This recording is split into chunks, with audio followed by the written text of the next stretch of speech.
بسم اللہ الرحمن الرحیم۔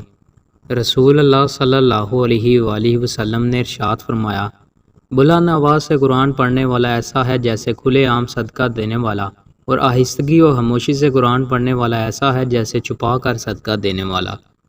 رسول اللہ صلی اللہ علیہ وآلہ وسلم نے فرمایا، جس نے استغفار کو لازم کر لیا تو اللہ تعالیٰ اسے ہر غم اور تکلیف سے نجات دے گا اور ہر تنگی سے نکلنے کا راستہ پیدا فرما دے گا۔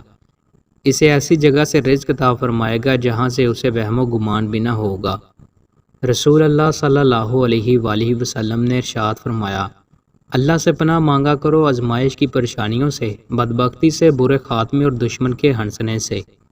رسول اللہ صلی اللہ علیہ وآلہ وسلم نے ارشاد فرمایا، یعنی ظلم نہ روک دیں تو قریب ہے کہ اللہ تعالیٰ اس کا عذاب لوگوں پر عام کر دے۔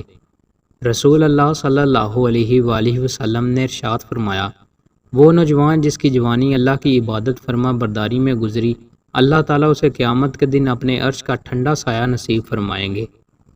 حضرت ابو ہریرہ رضی اللہ تعالیٰ عنہ نے بیان کیا کہ ایک صحابی رسول کریم صلی اللہ علیہ وآلہ وسلم کی خدمت میں حاضر ہوئے اور عرض کیا کہ یا رسول اللہ، میرے اچھے سلوک کا سب سے زیادہ حقدار کون ہے؟ فرمایا کہ تمہاری ماں ہے۔ پوچھا اس کے بعد کون ہے؟ فرمایا کہ تمہاری ماں ہے۔ انہوں نے پھر پوچھا اس کے بعد کون؟ رسول اللہ صلی اللہ علیہ وآلہ وسلم نے فرمایا کہ تمہاری ماں ہے۔ انہوں نے پوچھا اس کے بعد کون ہے؟ رسول اللہ صلی اللہ علیہ وآلہ وسلم نے فرمایا پھر تمہارا باپ ہے۔ دوستوں، مزید اچھی ویڈیوز کے لیے ہمارے چینل کو سبسکرائب لازمی کریں۔ بہت شکریہ۔